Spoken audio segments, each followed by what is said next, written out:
Dahil sa mga post ni Kiko na ganun, hinamon ka tuloy ni Guanzon. Pero agree ako sa hamon ni Guanzon. Tingnan natin, basahin natin. Napanood ko yung privilege speech ni Senator Cheese sa plenary kanina. Nakaka-LSS pala yung chant na Martin, Martin, magnanakaw. Martin, Martin, magnanakaw. Magnanakaw si Martin. O yun. Sana sa lower house din, baka naman, Congressman Kiko Barsaga. Ako totoo nung napanood ko to.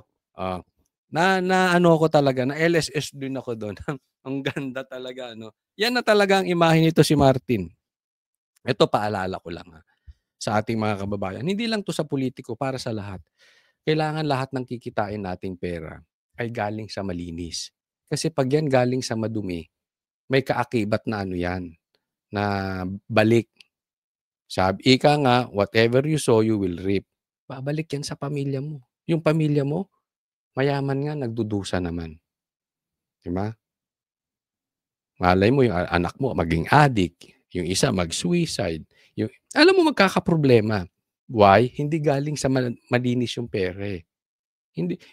Hindi po lahat ng ginawa mo may balik sa'yo. Gumawa ka mabuti, babalik sa pamilya mo. Lagi nating iisipin yung pamilya natin. Gawa ka ng mabuti, kumita ka ng maayos, nang galing sa mabuti yung pamilya mo, babalikan ng kabutihan. Mga anak mo, yung next generation, kaapu-apuhan mo, laging ganun isipin natin. Kumuha ka ng pera galing sa madumi. Yung pamilya mo, kaapu-apuhan. Mananagot. Diba? Ingat po tayo sa ganyan.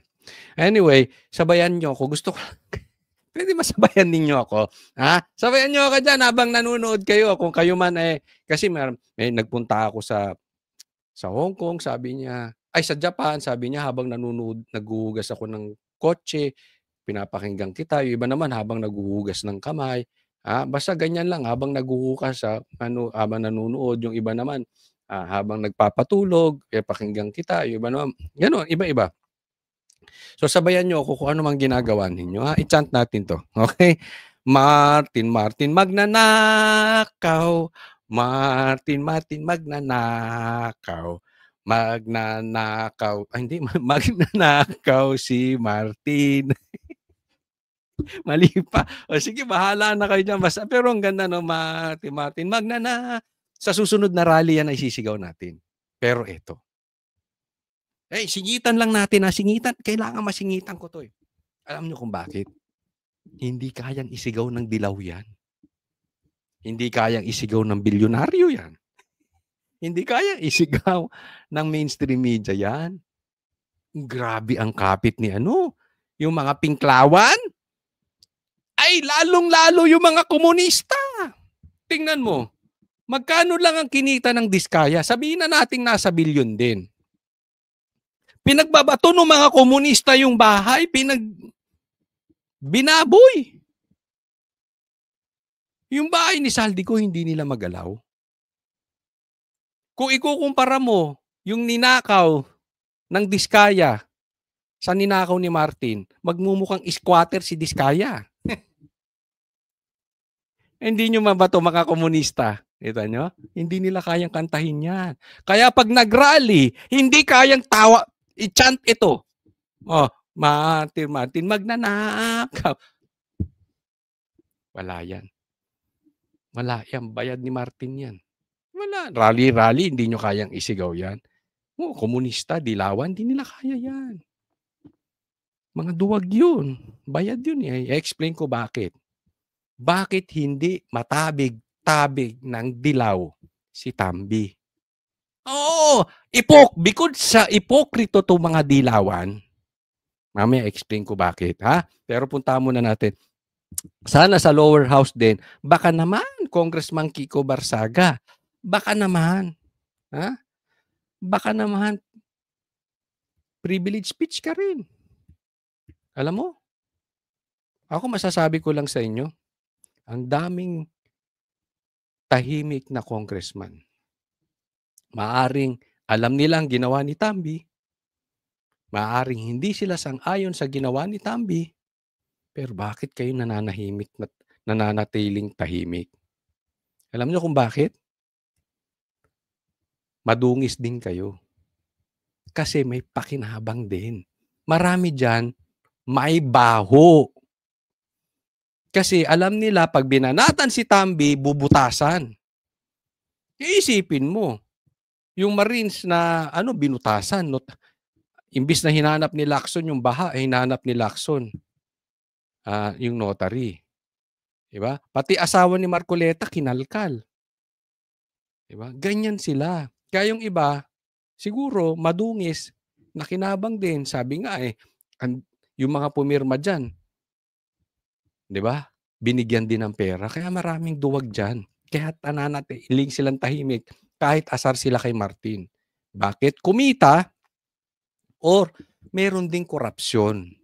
Alam nila, huwag kayong lalabang kay Martin. Ito sasabihin ko sa inyo. Ang daming vlogger. Bayad ni Martin. Isang kilalang vlogger. Kinukwento sa amin. Nagkukwento. Sising-sisi siya, tinanggap niya ang mga offer para siraan si Sara. Binabash siya ngayon. Mga nagtitinda ng kwintas? Uy, naku. Vlogger. Ganyan po yan. Hindi siya makaurong ngayon. Di ba? Kaya nga meron kaming bagong kasamang vlogger.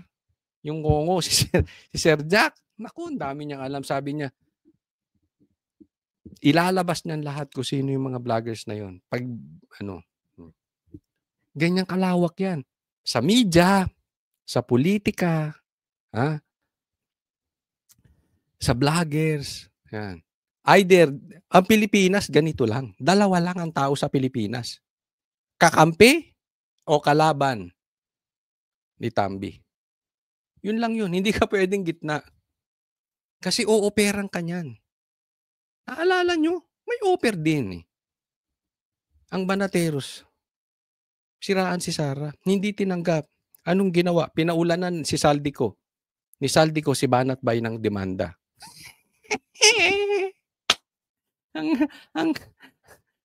ang pagkakataon naman, si Banat Bay ang dinamanda siya, hindi makauwi.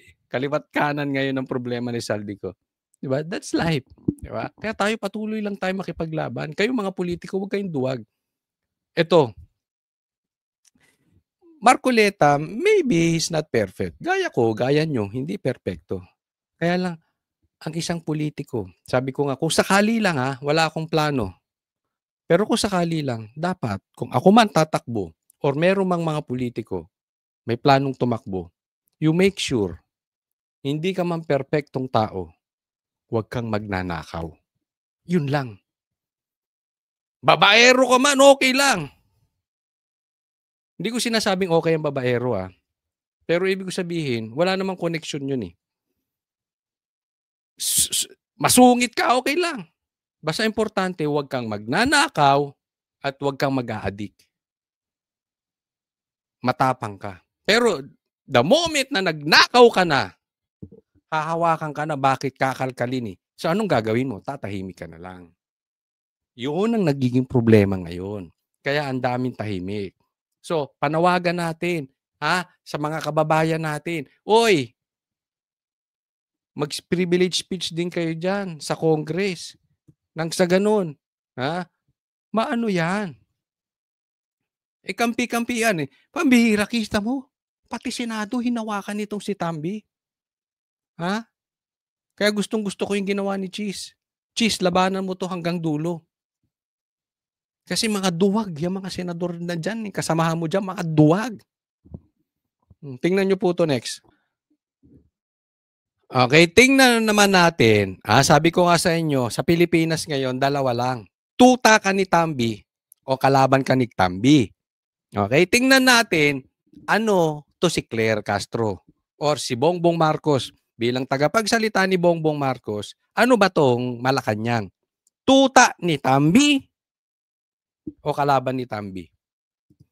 Nalaga ng Malacanang ang naging pahayag ni Senator Francis Escudero na sumusunod sa script si dating House Speaker Martin Romualdez. Kaugnay ito sa mga naging pagdinig ng Kamara sa flood control scandal. Hindi po kasi nadadaan sa magandang talumpati, hindi nadadaan sa pagtuturo ang pagpapanagot sa mga nasabing umabuso ng pondo, kundi sa pamamagitan ng sapat na ebidensya. Ayun!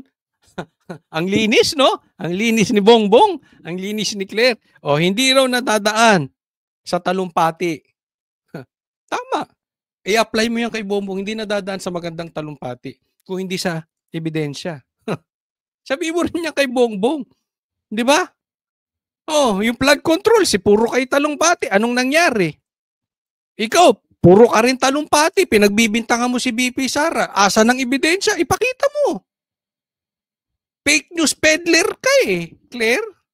Ikaw ang number 1 fake news peddler. Mag-vlogger ka na. Kita ko kanina ang vlog mo eh. Puro fake news. Mag-vlog ka na lang. Dagdag ni Undersecretary Claire Castro, lahat ng mga naituturo na pangalan sa mga investigasyon should be presumed innocent until proven guilty. Ayun. Lagi nating sinisigaw yun, di ba? Oh, anong ginawa nyo kay Tebes? Innocent proven guilty. Anong sinisigaw natin kay Pastor Kibuloy? Innocent until proven guilty. An accused should be considered innocent until proven guilty. Yan ang sinasabi natin. Kay BP Sara, yan ang sinasabi natin. An accused is considered innocent until proven guilty. Pero pinagbintangan nyo. Kung ano-anong bintang ginawa nyo, ganyan din kay PRRD. Binintangan nyo si Pastor, si PRRD, si BP Sara. Kung anong mga pinagsasabi nyo. Tapos ngayon, pagdating kay Tambi, sasabihin mo, an accused is considered innocent until proven guilty? Masyado ka namang halata. Timpayaman ka, no? Gusto mong maambagan ng isang maleta siguro. Grabe yung pera. Ang dami pera naman ako dito. Asan na ba yung wallet ko? Ano ba laman ng wallet ko? Pera-pera na nangyayari sa Pilipinas. Oh, ang dami kong pera. Mga pera-pera, animal. Hindi kita pinagbibintangan na mukha kang pera kahit halata. Ay, kahit hindi halata. Pero gusto mo maambunan ng ano? Ha? Gusto mo maambunan ng maleta? Sumisip-sip. Sip-sip kay Tambi. Hindi ako magugulat. Kasi alam mo ba yung SALN nila? Ha?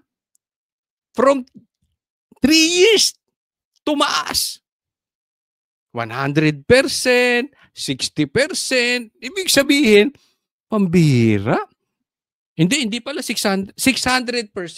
Tumaas ng 6 times to 10 times. Sa loob ng 3 years. Ay, gusto tumaas ng SALN. May maleta ba tayo dyan? Maliit yung maleta ko eh. Gusto mo ng maleta? Bibigyan na lang kitang maleta. May lamang tapo eh. Oh. Halatang halata. Ay, naku. Pag sa Duterte, kung makabintang kay Tambi, an accused is considered. Halatang halata ito siya. No? At susundin kung ano ang ituturo ng ebidensya. Paglilinaw din ng palasyo, hindi nito ipinagtatanggol ang dating House Speaker. Sa pahayag din kanina ni VP Sara, hindi ro pinagtatanggol ang Speaker. Ano yung ginagawa ninyo? Ay, hindi. Sabi nga ni Kiko, bumibili ng oras para makatakas silang dalawang magtsuhin. Si Tambi at saka si Sandro. Sila ba ang tatakas o maitakas yung pera? Opsyor.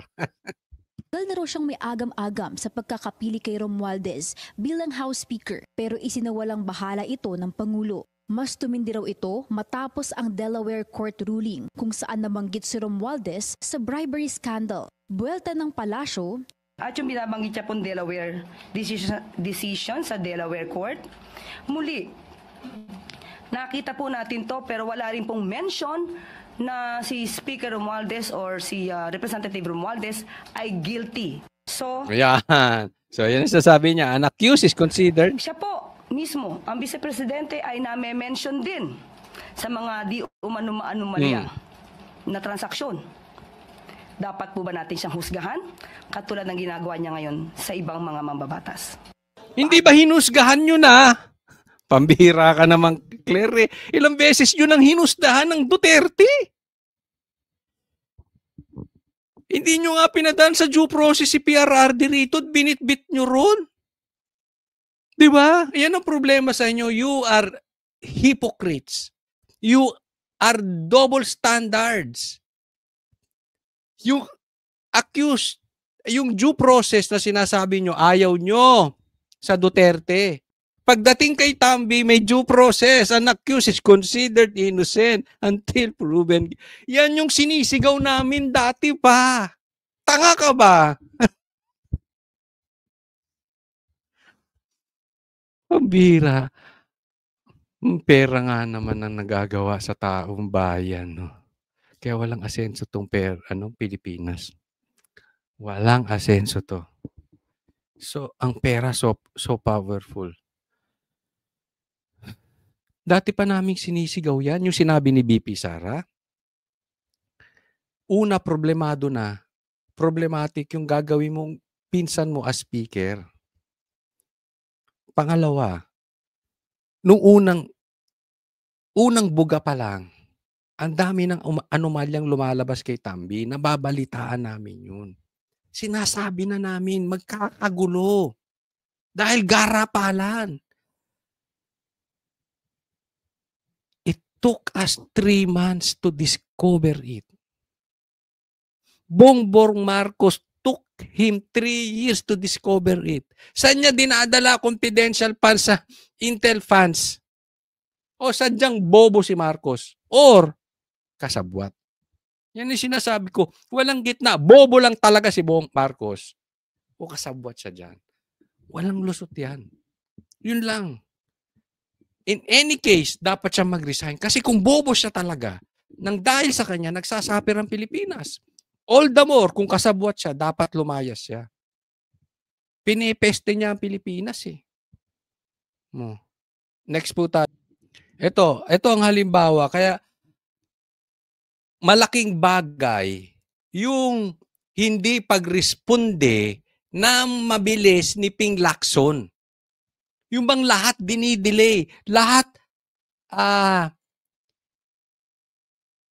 inaalis doon sa usapin, diversion, dinadivert. Isa po ito. Ito ang magiging problema natin kay Tambi dahil sa kagagawan ng Senado. Diyan sa kalokohang investigasyon sa Blue Ribbon Committee. Merong 3 chopper na sinubukang i-deregister ng mga iba't ibang kumpanya na konektado kay Congressman Lalo. Tinangka umanong i-deregister ng mga kumpanyang may kaugnayan kay resigned Congressman Elizaldico ang 3 nitong chopper. Ito ang nakuhang impormasyon ni Public Works and Highway Secretary Vince Dizon mula sa Civil Aviation Authority of the Philippines o CAAP. Ang mga chopper na ito, Ayan, isipin ninyo, 3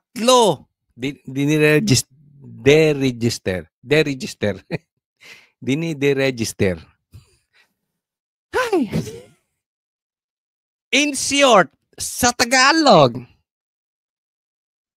pinupuslit para maibenta.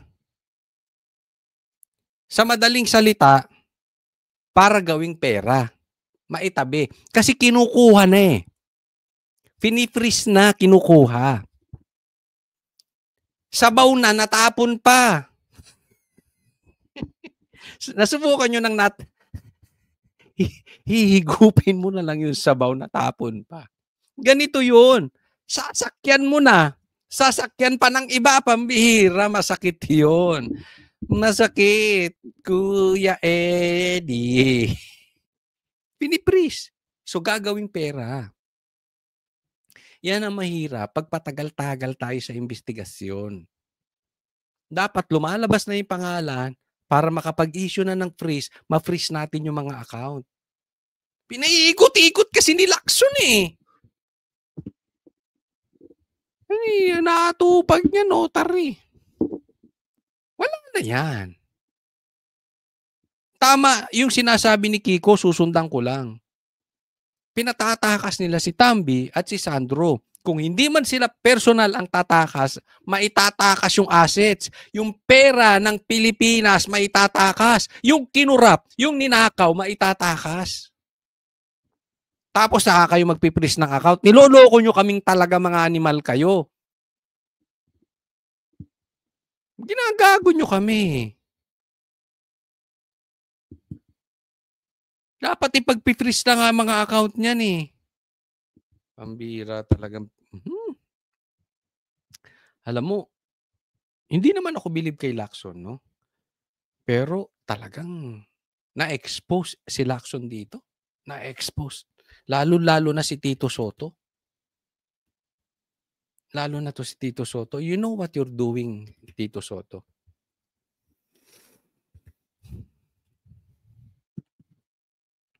Mananagot kayo sa taong bayan. Ay kabilang sa air assets ng nabitiw na mambabatas na ipinapa-freeze ng DPWH sa Anti-Money Laundering Council o AMLAC. Ayon kay Secretary Dizon, $1 million to So, sasakyan pa lang niya, billion na. Habang siya may sasakyan pang himpapawid, yung mga tao nalulunod dahil sa lintik na mga ghost projects na yan. Diba? Tapos ang tatapang ninyong umalis. May mga ang tatapang ninyo hamunin ng China. Eh kayo may mga ganto. Lipad-lipad lang kayo. Ayan sila, bongbong.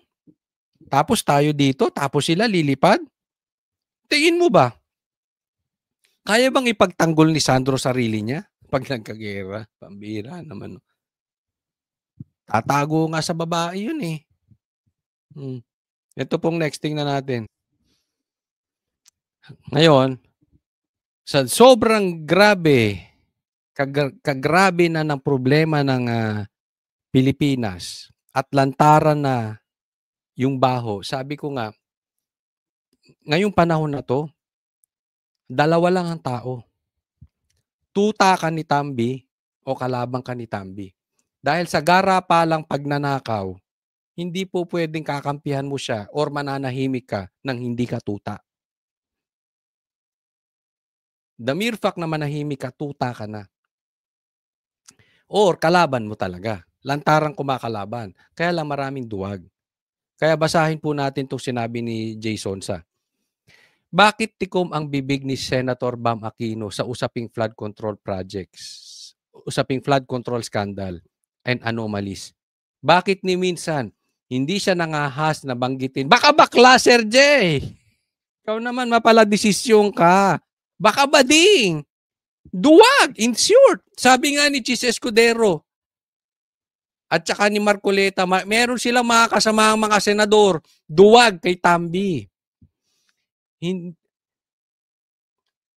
Hindi niya mabanggit ang pangalan ni dating Speaker Ferdinand Martin Gomez Romualdez na sinasabing nasabing usapin. Ito ba ay dahil sa pinsan pala ni Martin Romualdez ang may bahay ni yun na nga, magpinsan ng Aquino at ang Martin. 'Di ba?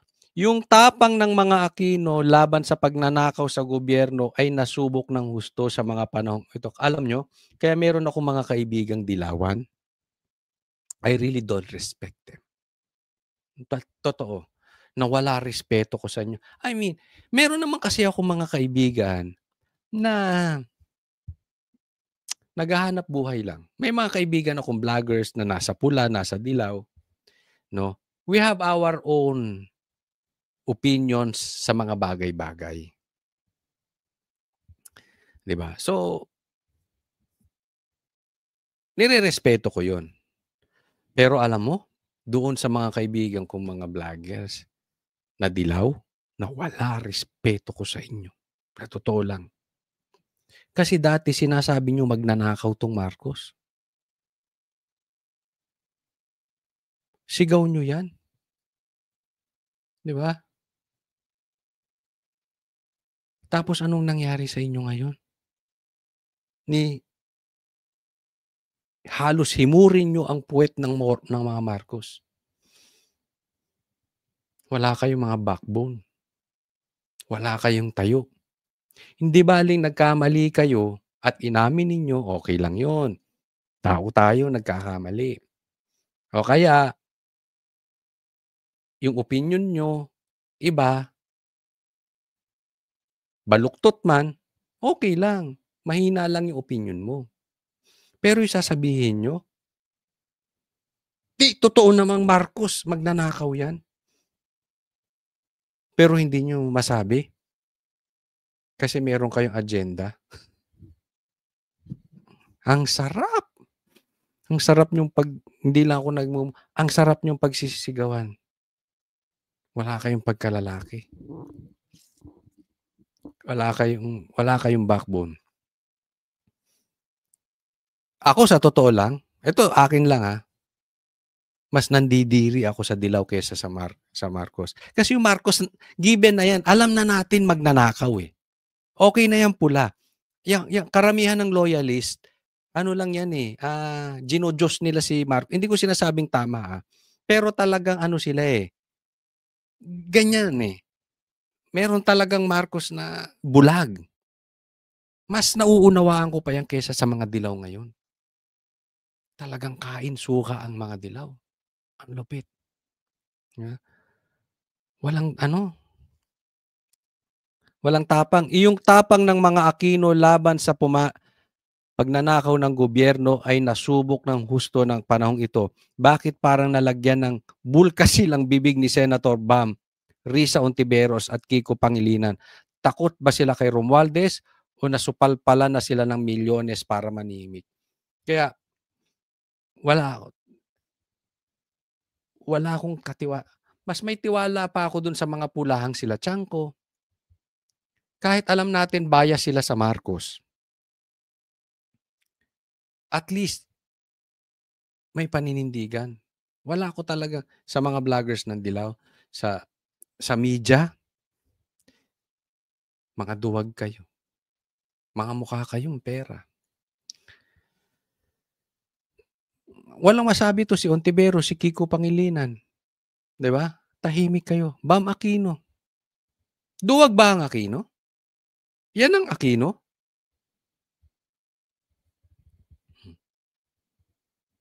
Wala tong mga... Kaya alam mo, naging inodoro tong Dilaw 'di ba? Kasi alam natin, mga hypocrites. Depende sa sitwasyon yung tayo. Next po. Ito, tingnan po natin to Sabi, vehicle of abuse. Frasco se Saldicos ako Bicol party list should be probed too. Dapat maimbestigahan. Yan ang naging problema Yung mga party list naging so powerful na akala mo mas mataas ang boto nila kay BP Sara. Na dapat imbestigahan din itong mga... Kasi yan ang naging vehicle Tama, naging daan. Naging sasakyan. Naging instrumento sa nakawan. Kahit yung AXIS ni Erwin Tulfo, dapat maimbestigahan yun. Hindi lang yung AXIS ni Tulfo, pati si Tulfo dapat maimbestigahan. Same yan. No? Kaya, ang daming sabit na pansinin mo yung mga komunista, yung mga party list na rally ng rally, tahimik sila ngayon kay hindi nila mabanggit si Tambi. Nasupal pala ng pera Kaya dapat, ito masasabi ko lang, yung mga pera maibalik. Pinapatagal ni Lacson, matatakas yung pera. Importante maibalik sa Pilipinas yung mga ninakaw nitong mga ito. Ma-freeze yung mga assets nila, ma-freeze yung bangko, ma-freeze yung mga eroplano, bahay, kondominium, lahat ng ari-arian nila ma-freeze para maibalik at pakinabangan ng Pilipinas. Anyway, pera naman ng Pilipinas yan. Di ba? Ngayon, kung hindi maibalik sa Pilipinas, siguro, dapat talagang may makulong kung hindi nila ibabalik. No? Actually, dapat parehas eh. Makulong sila. At ibalik pa rin yung pera. Sabi ko nga, naisip ko, ang problema dito, maibabalik natin yung mga chopper. Alisin ko muna yung picture nila. Maibabalik natin yung mga chopper, halimbawa, yung mga pera, yung mga sasakyan, na ibabalik. Kaya lang, paano yung mga anak nilang naging magarbo? 'Di ba? Kain dito, kain doon. Yung mga nepo babies. Isipin mo, kakain, 100,000. Kakain lang yun. Samantalang yung iba, pag kumain, pag pa, hindi na nila alam kung kailan sila kakain ulit. Yung iba pa sa kanila, nalulunod sa baha. Wala nang makain, pag umulan pa, natatakot dahil nakatira lang sa tulay, malulunod pa. Samantalang itong mga nepo babies, wala. Nilulustay lang nila. Kain dito, kain doon. Kakamahal. Ang problema, hindi na mababalik. Diba? Pati yun, hindi na mababalik yun. Yung kinain nila. Wala. Ano, pasukahin natin. Ay, ibalik nyo yung pagkain. Isukan ninyo. Sa bagay, pwede rin. Isukan nyo yung pagkain nyo. Kinain nyo, kayo mga nepo babies. Kayo mga magnanakaw, isukan nyo yung pati yung kinain ninyo dahil pera ng taong bayan yan. Tapos ipakain natin sa mga dilawan. Kumakain ng suka yun eh. Oh, yung mga dilawan, naku. 'Di ba? Sinuka na nila. Kinain nila ngayon. At tuwan-tuwa pa sila. Tingnan mo, Sarah. Kinakain namin yung suka namin. 'Di ba? Proud pa sila. Andun pa sila. Nagpunta ng rally nakaputi. Tapos nakaluhod sa altar doon sa front row seat. Ganyan. Pag-uwi, kakain ng suka. Sa ngalan ng pera. Okay lang yun. Ako, payag na ako dun. Isukan itong mga nepo babies yung mga kinain nila. Tapos pakain nyo dyan sa mga dilawang mukhang pera. Total, matagal na nilang ginagawa. Sanay na yun. Hindi na sila matuduwal dun. Kasi gawain na nila. Bago tayo pumunta doon sa pag-uusapan natin na pinapatakas na tong si Tambi at saka si Sandro at saka yung hamon ni Guanzon kay Kiko Barsaga. Tingnan muna natin itong video na ito kasi ito pangpagana lang po, appetizer. Dito makikita natin ano ang tunay na pag-uugali nitong si Bongbong Marcos. Okay? Zona 1, Zona 2, Zona 3. Nakita ko po ito sa Facebook. Bigyan natin ng komentaryo. Mahigit 5,500 flood control project ang natapos na. Ayun. Zona yan Zona. Mahigit 5,000 flood control projects natapos na. Ulitin ko, natapos na past tense. Ibig sabihin, it is completed. Mahigit 5,500 flood control project ang natapos na. 5,500. Kung hindi ka ba naman nuknukan ng sinungaling, tapos na eh. Natapos na. 5,500. Tanong, Claire Castro. Sino ang fake news? Banateros? DDS? Sino ang fake news peddler? Sige nga, ilagay nyo. Banateros? DDS? O si Bongbong Marcos ang fake news? Zona 1, sabi niya, 5,500 natapos na. Next. At marami pang iba. Marami pang iba. Ginagawa. So 5,500 tapos na mayroon pang ibang ginagawa. So madadagdagan, baka magiging 5,999. Sa buong bansa. Yun, palakpakan. Palakpakan mga magnanakaw. Palakpakan dyan yung mga magnanakaw. One eternity later. Nasaan ang mga flood control? Nandyan ang mga flood control na overwhelm lang. Ayan, budol to. Kaya kayo. Ako wala akong tiwala yung nabudol ka isang beses, okay lang yon. Nagkamali ka. Yung mabudol kang pangalawang beses, tanga ka na. O ano sabi niya? Asan ang flood control? Andyan. Na-overwhelm lang. So ibig niyang sabihin, yung 5,500 plus na flood controls, nandyan. Sobrang lakas lang ng bagyo kaya hindi kinaya. Budol number 2. Paano? Hindi siya kinampihan ng langit. Umulan. Bumagyo. Bumaha. Sunod-sunod. Anong sasabihin ni Bongbong? Andyan lang yun. Tuturo ko. Ito, isa. 1, 2, 3. Dapat ang ginawa ni Bongbong, nagturo siya.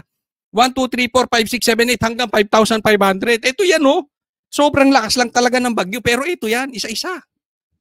Pero anong ginawa ni Bongbong? Pasok. Many months later. Wala kaming makita. Tanga talaga. Isang hollow block. Isang ng simento. Walang equipment dito. Hindi kaya clone to si Bongbong Marcos? Hindi kasi parang, 5,500 na tapos na. Tapos andyan lang na overwhelm. So, 2 budol. Nung nagkabukuhan, nawala na yung flood control. Wala siyang makita. So, sino ang sinungaling? Yung unang Bongbong? Hindi, wag. Palitan natin. Pangit, presidente. Tanong ko sa inyo, sino ang fake news? Yung unang Bongbong? O yung pangalawang Bongbong? O itong pangatlong Bongbong? 3 Bongbong yan, ha? Iisang tao yan. Unless AI. Bongbong, Claire, AI ba ito? ha? AI ba ito? Ay, nako.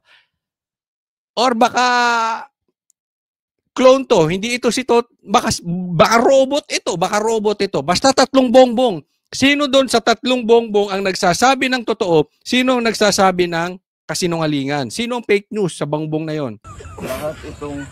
Lahat itong project na ito. Tingnan mo, kung hindi ka naman kaliwat ka ng gago, hindi po mura yun. Ibig sabihin ng gago parang lang yun. Mas mataas sa tanga. May natutunan kayong lengguwahe sa akin. Mas mataas yun. Kaya yung minura, yung naalala nyo, yung minura ni Marcoleta na journalist na siguro nasa radyo lang yun. Baka radyo, gusto niyang ma-TV, ma-promote. No. Sa bilyonaryo, kumbaga sa SMNI, nasa radyo. DZAR, gusto nyong ma-promote sa SMNI. Parang ganon, gusto nyong ma-TV. Nagpa-epal. Di ano tinawag sa kanya ni Marcoleta? Tanga. Yun. So sa ating lengguwahe, yung gago mas sobra lang. mas tanga. So super tanga. Yun. Buti nga hindi ka minurang gago ni Marcoleta kasi yung tanong mo talaga halatang halatang wala to. Ngayon, sige. Ano nangyari kay Bongbong? Ito sasabihin ko sa inyo. Seriously. Itong nangyaring kay Bongbong, itago nyo to. Sa editor ko, kung nakikinig ka, at kung hindi ka man nakikinig, paalalahanan nyo yung editor ko, message nyo. Itago nyo to. Gustong-gusto ko to. Dahil ito, ang katauhan ni Bongbong Marcos. Magsisinungaling, mangangako, kunwari, tapos na, wala pa pala. Pag medyo nahuhuli na, magpapalusot. Andyan lang yan na overwhelm. Magpapalusot, kunwari nandyan talaga. Yan. Pag talagang sobrang hindi na makakalusot, this is typical of Marcos. Isisi mo sa lahat. Isisi mo. Baka kung si Bongbong hindi maka-score, kasalanan ni PRRD. Hindi tuloy ako naka-score ngayon. Outside di Colombo, kasalanan mo to PRRD. Ganyan. Turo sa iba. Yaan ang karakter ng isang Marcos. Bow. Next topic po tayo. Ito, pag-usapan muna natin to. Mamaya yung yung talagang magandang pasabog, yung tataka si Tambi tsaka si Sandro, okay? Tsaka yung hamon ni Guanzon kay Ito, naalala natin, binanggit na ng Diskaya si Saldico tsaka si Tambi. Hindi pa rin pinapatawag si Tambi. Tapos itong Marines, binanggit na rin si Saldi at si Tambi. Hindi pa rin pinapatawag si Tambi at si Saldi. Okay, ngayon, ito ang komentaryo. Bakit hindi pinapatawag ni Lacson? Ito ang kanyang sagot. Pasok. Pinky, Ping. Sa susunod na pagdinig, kung magkakaroon kami ng pagdinig, papadala na namin siya ng invitation letter doon sa kanyang address. Now, alam naman natin nasa abroad siya, so hindi yung sisipot. Pag hindi siya dumating, papadala namin ng subpoena, at pag hindi sumipot, may show cause order. Pag hindi satisfactory ang kanyang show cause order, ipapakontempt namin siya at pa-issue namin siya ng warrant of arrest. Ito yung punto niya kasi may parliamentary courtesy silang tinatawag. Siyempre, ibang bakit mo papatawag sa Senate? Congressman yan. Parang gano'n, pinoprotektahan niya yon. So ito, yung kay Saldico, ngayon hindi na, nag-resign na si Saldico, di ba? So dapat ipatawag na, pero ang daming delay, di ba? Mapapansin nyo, ang dami niyang excuses na delay, pero ito matinding delay. Ngayon, kay Speaker Romualdez, ito na, ang delay kay Tambi. Nabanggit na yung pangalan niya. Well, pwede ko i-course yung aming invitation kay Speaker Bogie D. Hindi namin ipapadalang diretso kay dating Speaker Romualdez. Yun ang tinatawag na interparliamentary courtesy. Ayun, interparliamentary courtesy. Kaya iniimbitahan si Tambi kasi courtesy yan. Yun yung interparliamentary courtesy. Pero bakit si Diba? Iimbitahin mo lang, bakit hindi mo magawang imbitahin? Bakla ka ba? Hindi ko alam ba takot na takot ito kay Tambi. Nagtatanong lang, hindi kita pinagbibintangang bading, Pinky. Tanong lang yon. Bakit bakla ka ba? Kasi bakit nito inimbitahan? Inimbitahan naman. Dumalo naman. 'Di ba yung congressman? Inimbita naman. Nakalimutan ko pangalan niya. Inimbitahan. Siya yung mga pasabog kay Ko at saka siya yung nagsabi na lahat ng pumirma sa impeachment ni BP Sara nakatanggap ng pera. Bakit inimbitahan? Iimbitahan mo lang si Tambi, takot na takot ka. Ngayon, iimbitahan mo lang din pala.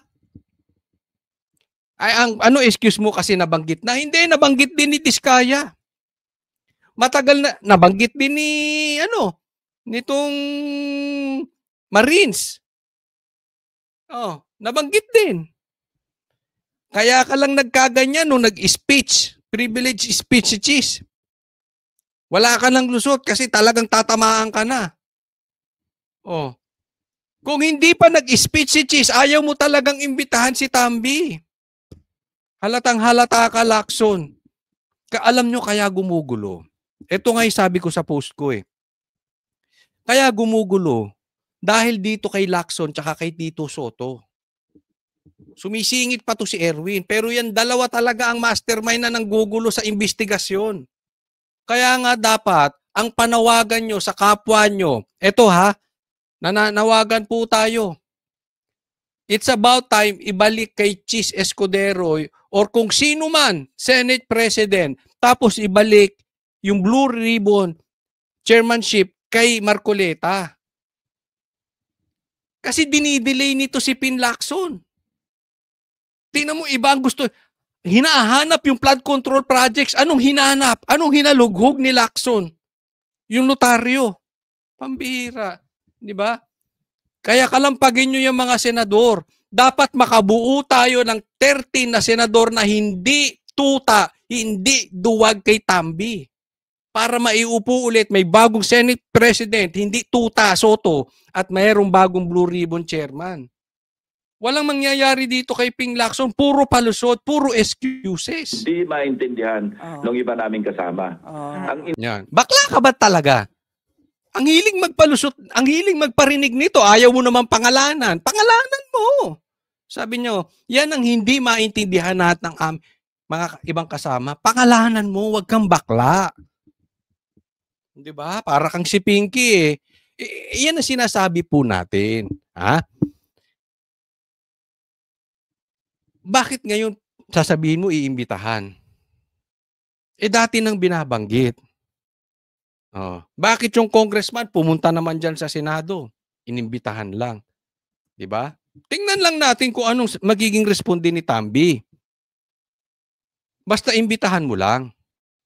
Interparliamentary courtesy, according dito, doon sa institusyon na nirepresenta ng individual congressman. Hinihintay kasi akong bagong development eh. Yan, eto ngayon. Eto, isa pang palusot niya, yung bukod sa interparliamentary courtesy, may inaantay daw siyang ano. Anong sinaantay mo, mga ebidensya? Kasi pwedeng merong mga panibagong mga issues o kaya bagong diskubre, ika nga. Yo, may bagong issue, may bagong diskubre na ano, ebidensya? Na makakatulong pa sa pagdinig ng, yun ang inintay ko, kaya hindi ako makapag-set pa ng definite date kasi may mga gano'n na. At pagka na-develop yon at kompleto yon, tatawag lang ng pagdinig and rest assured, pa-issuean ko na ng invitation si ex-congressman Saldico. Ayun. So, kita nyo, dinidelay-delay nila. Ha? Kasi ba't di mo na lang imbitahan? Imbitahan mo na lang. Tapos, yung sinasabi mong ebidensya, baka mamaya, hawak na ni Marcoleta. Na dinidevelop mo pa lang. Ang tagal mong madibero para kang si Pinky. O kaya, baka hawak na ng ibang senador. Tandaan mo, hindi lang ikaw ang senador. Pinky Lacson. Pinky. Ba't ba ako Pinky ng Pinky? Ping Lacson, hindi lang ikaw senador. Posibleng may iba pang mga may ebidensya. Alam nyo kung bakit dinidelay nitong mama na ito? Sa aking tingin, eto, tingnan nyo to. Eto po, post ito ni Kiko Barsaga. Okay? Kaka-post lang po ito. Pero, bago pa ito, ganyan na ganyan yung nakikita ko. Pwede mo nang imbitahan ngayon. Bakit pinagtatagal nyo pa? Sabi niya, Saldico has already escaped. He will never face justice.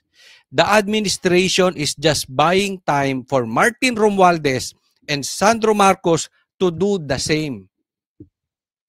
Eksakto. Bumibili lang sila ng oras. Ganyan kayayaman niya mga yan. Pati oras, pati senador, pati kung sino man. Kaya nilang bilhin. Para makatakas. Tingnan mo.